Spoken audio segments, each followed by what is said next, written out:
Retail, loyalty, healthcare, and financial services. Adil is currently the head of product at the Student Price Card, where he is responsible for driving transformation of a 26-year-old program and leading the loyalty and rewards platform for students 14 to 24. So please give a round of applause for Adil, who's going to introduce the other moderators.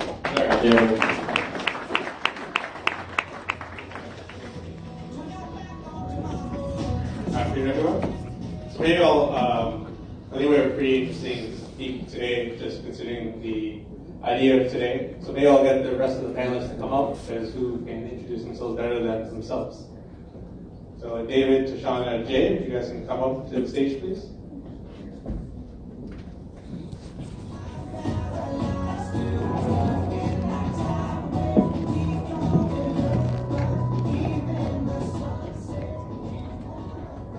So we're a bunch of strangers coming today to talk to you about loyalty.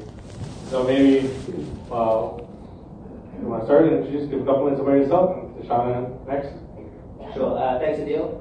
David Feldman, and I'm a airline and hotel loyalty consultant, so definitely representing the loyalty side of the equation here. I work with programs on everything from their program design, their strategy, the economics of their balance sheets and liabilities, and I also do a lot of consulting with Wall Street as well on the valuations of frequent flyer programs, potential spin-offs and things like that also. Great. Tashana? Tanisha. Hi, my name is Tanisha Hood, and I have a background working in loyalty marketing as well as print and digital media planning. My name is Jay Sorensen. I am an airline industry person. Worked for an airline for 12 years and did consulting with a company called IdeaWorks for 22 years. Awesome, great. So, Tanisha, let's start with you. So obviously we're talking about the current state of loyalty programs, both from a consumer and obviously a business perspective. So, from your perspective, what's loyalty like today? I think everyone's looking for something to get out of something. So when you buy something, you want to know that you're getting something in return. People aren't looking just for their product. They want to know what they're getting in return. If it's points, if it's cash back. So I feel like businesses are using that opportunity to engage their current members as well as finding new ways to get new people to join their loyalty programs. Great. Jay?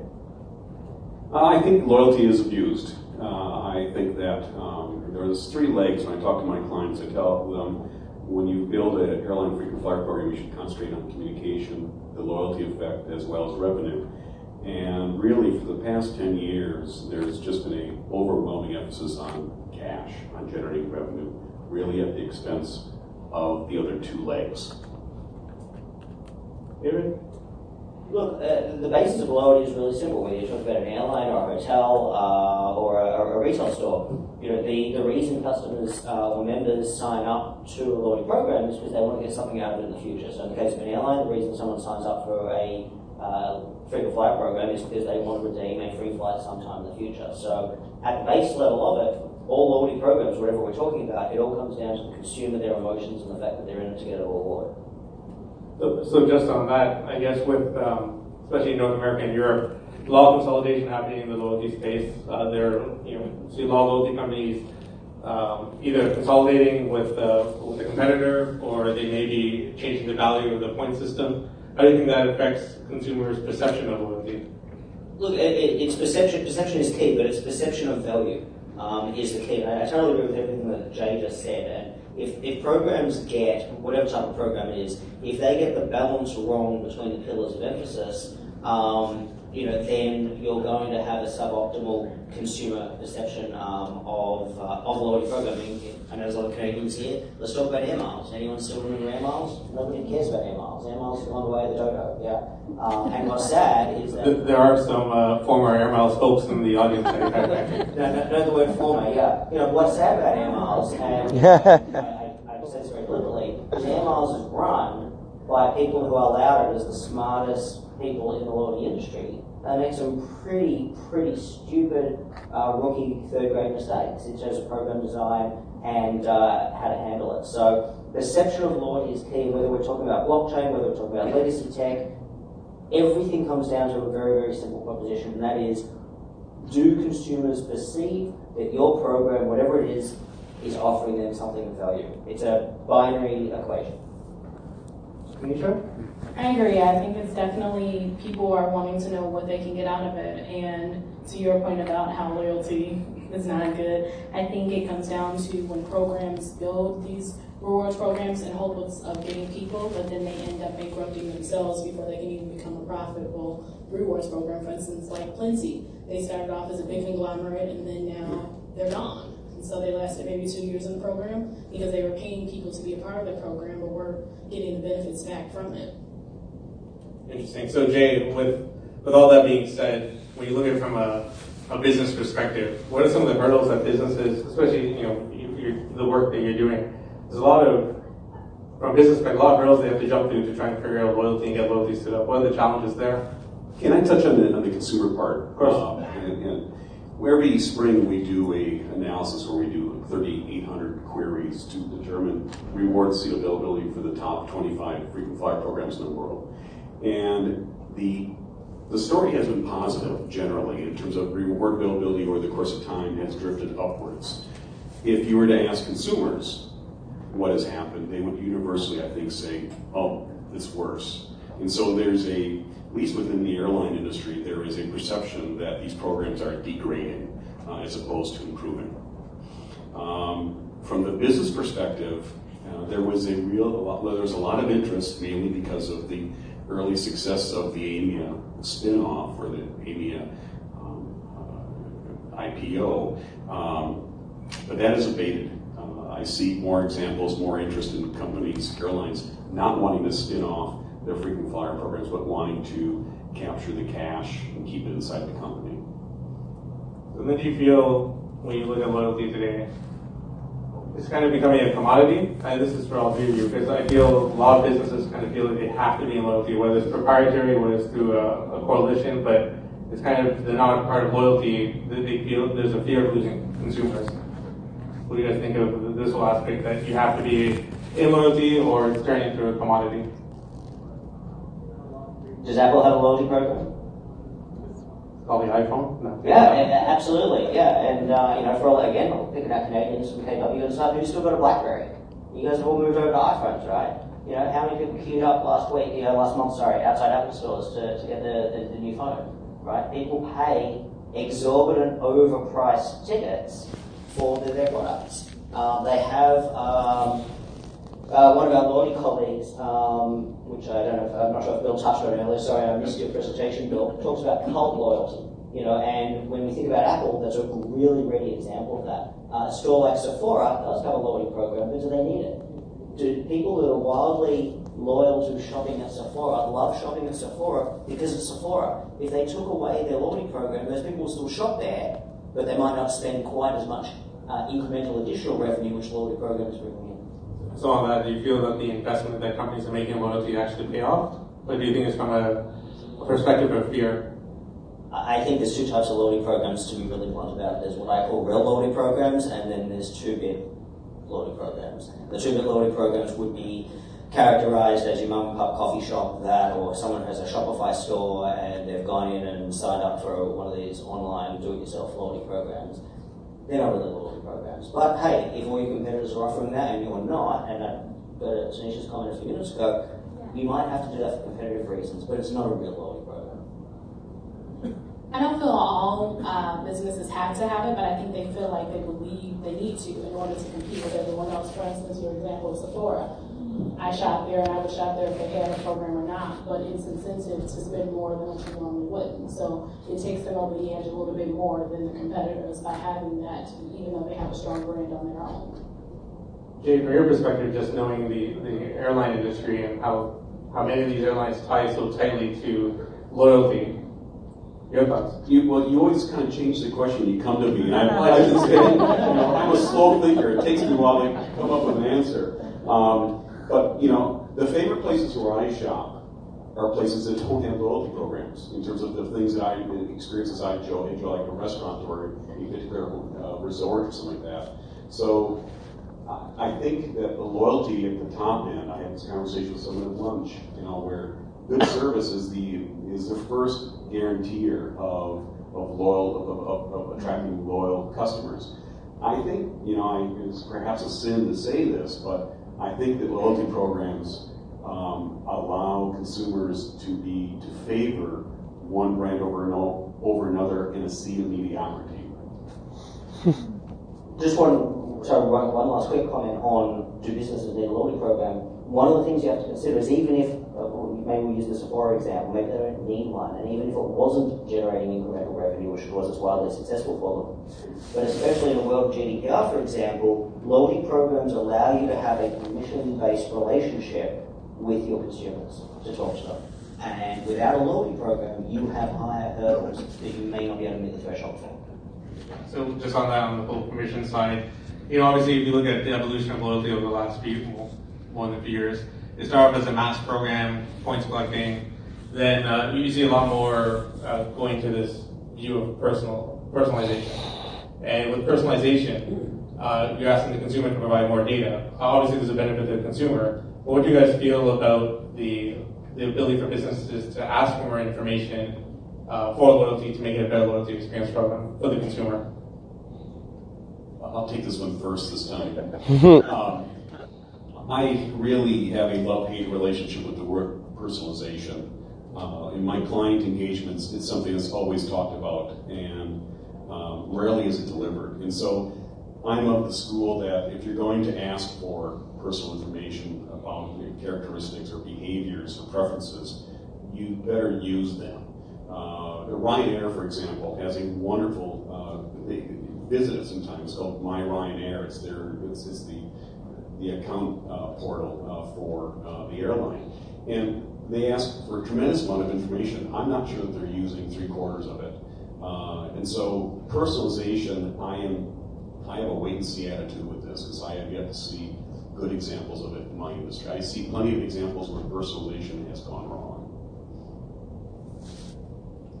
I think everyone wants to feel like this offer was personalized for them. They want to feel like, oh, they know me, they've watched my pattern, they know that this is something specifically that I want. So I think consumers feel like I'm helping them help me so that they can send me something that I actually will use and is beneficial to me. I think one brand that I see have to do well with it is Mariano's. It's a grocery store here for you guys who aren't from Chicago. I get coupons based upon the things that I bought in the months previous. And so for me, I think they've done a good job of getting the personalization down together.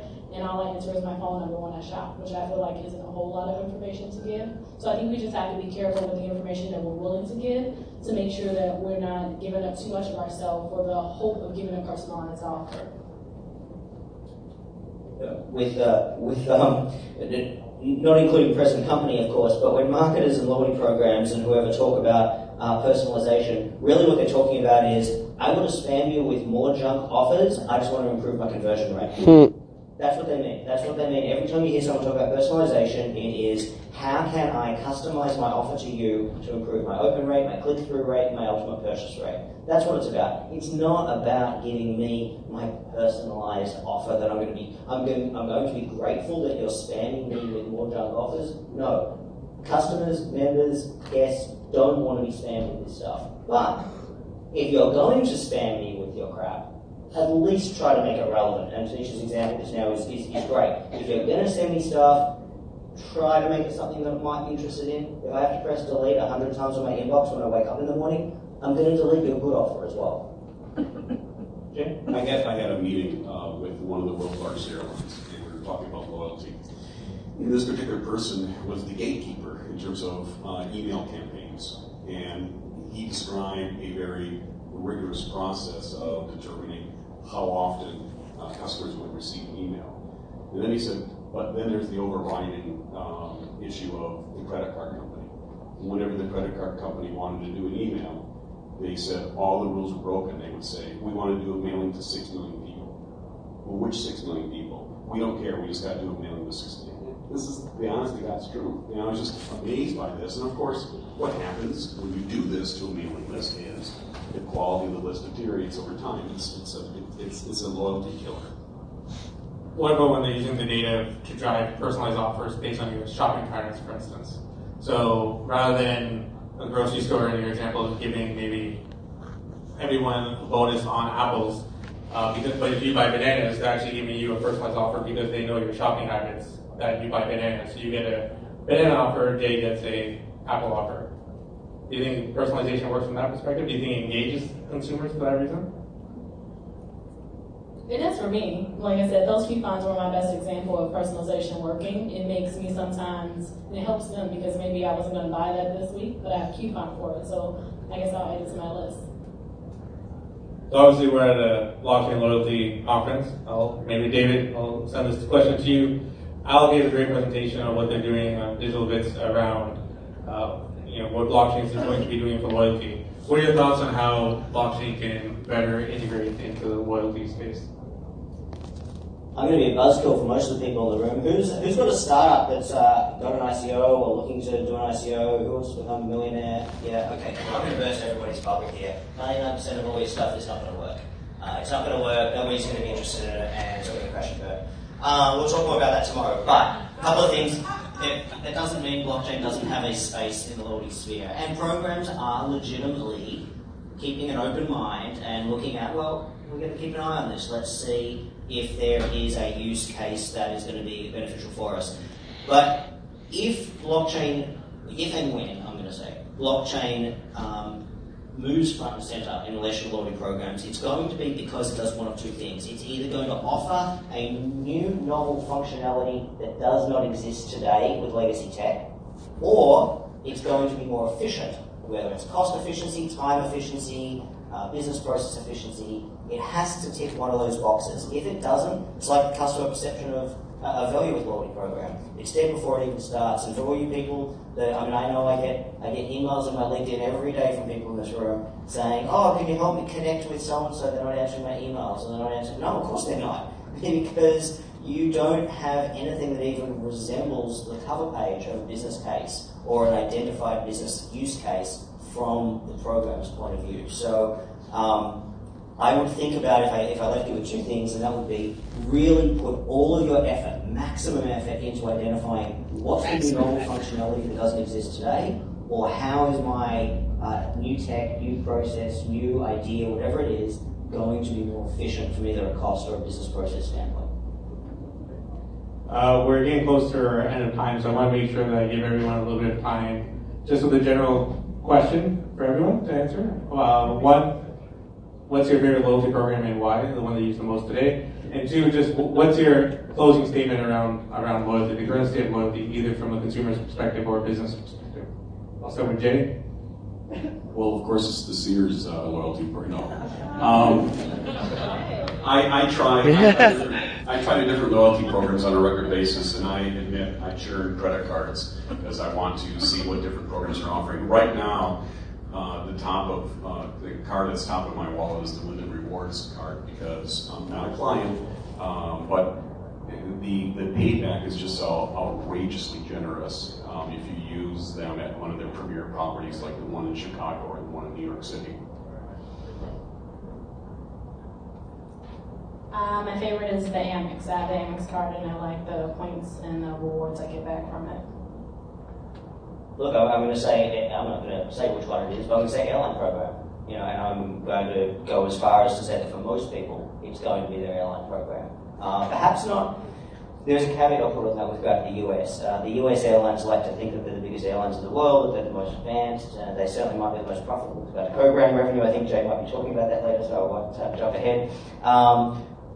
But they are one of the sets of airlines that are the most behind when it comes to their partner networks. Your ability to earn and redeem from the moment you wake up in the morning to the moment you go to bed at night, unless it's through the co-brand credit card. So I would suggest for most people, the travel aspiration will very, very, in more cases than not, will rank an airline program at the top of their favorite programs list.